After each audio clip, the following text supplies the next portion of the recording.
छोटी छोटी चीज़ें कई, जैसे हम लोगों की सबसे डिस्कशन हो रही थी, स्कूल्स की हो रही थी और कॉलेज का हो रहा है जहाँ 3 शिक्षक है।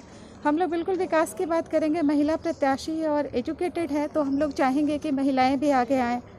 और अभी तक जो महिलाओं के लिए जो बेटियों की पढ़ाई हो रही है वो हो रही है। जैसे हम लोग बात भी करते हैं कि सिर्फ मैरिज के लिए प्रॉपर एजुकेशन नहीं मिल रहा है, तो हम लोग चाहेंगे कि थोड़ा सा स्किल डेवलपमेंट भी हो। और छोटी छोटी कई चीज़ें, जैसे ये लोग बता रहे थे कि किसी कॉलेज में शिक्षक नहीं है, पुस्तकालय बहुत जीर्ण अवस्था में है, उसको देखना, मतलब पुस्तकालय का तो अभी हुआ ही नहीं है, पुस्तकालय का कोई इंफ्रास्ट्रक्चर नहीं। अगर बात की जाए तो महिला अभी सुरक्षित है या नहीं डबल इंजन की सरकार में?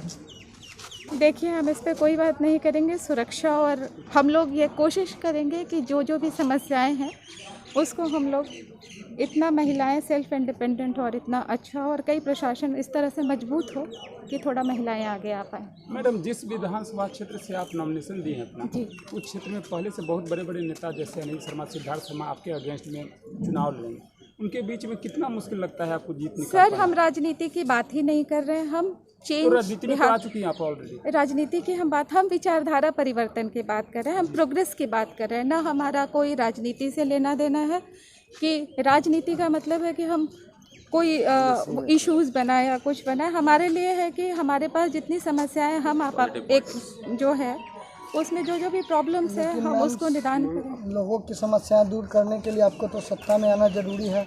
सत्ता में आएंगे, लेकिन सोच के साथ आएंगे, विचारधारा परिवर्तन के साथ आएंगे। राजनीति अलग जनता का मत होना चाहिए आपके पास, बिल्कुल होना और चाहिए। जिस तरह से जनता सिद्धार्थ शर्मा या अनिल शर्मा के साथ है, आपको क्या लगता है कि आप उन लोगों को चुनौती दे पाएंगी? सर, जिस तरह से जब हम लोग बहुत शॉर्ट नोटिस पे आए हैं और उसके बाद हमें यूथ का और ये जो एजुकेटेड, जो जिसको भी शिक्षा से लेना देना है, उनका हमें बहुत ज़्यादा समर्थन मिल रहा है। और हम देख भी रहे हैं कि वो लोग जाति और धर्म को छोड़ करके सिर्फ प्रोग्रेस चाहते हैं। हम लोग भी देख रहे हैं, तो हम लोग उसी कार्य में। तो चुनाव भी नज़दीक आ गया है, तो क्या आपको लगता है कि आप एक चीज आपके यहाँ पुष्पम प्रिया चौधरी ने बोले हैं, जाति में दिए हैं किसे बिहारी है, बिल्कुल, और धर्म में पेशा डाले हैं। बिल्कुल। इसके पर क्या कहना है? आपकी जात क्या है? हम सब की जात बिहारी है। हम दिल्ली के बाहर हैं तो हमारी जात बिहारी है, हम भारत के बाहर हैं तो हमारी जात भारतीयता है। जात तो हम यहाँ पे बांट रहे हैं और जात पे तो हम बात ही नहीं करेंगे। धर्म की बात करें तो इंडिया के बाहर जाते हैं तो आप बात करते हैं कि आप इंडियन हैं, उसमें होता नहीं कि आप हिंदू हैं, मुस्लिम हैं। बिहार में जब हम बात करते हैं तो हम बिहार के बाहर जहाँ भी दिल्ली में जाइए पूछेगा आप बिहारी हैं।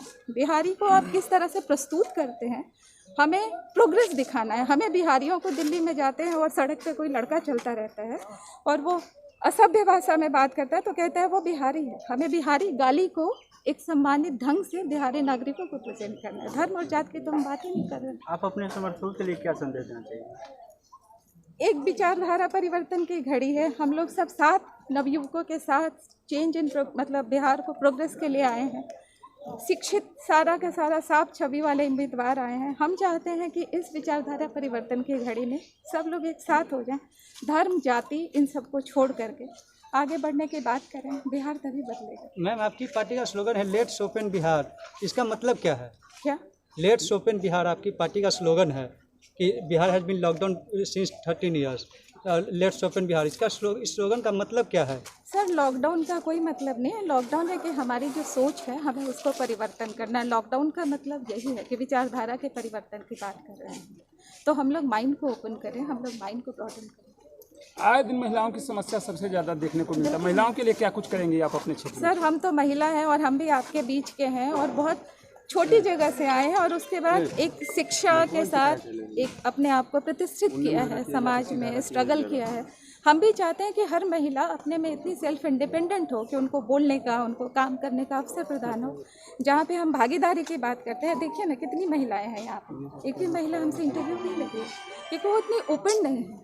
हमें यही परिवर्तन करना है कि जैसे आप हमारा इंटरव्यू ले रहे हैं, मुझे अच्छा लगता है जहाँ इसमें एक भी महिला होती। एक मैडम और चीज़ है, यदि आपकी जीत सुनिश्चित होती है इस क्षेत्र से, तो क्या कुछ को प्राथमिकता देंगे आप विकास को लेकर इस क्षेत्र में?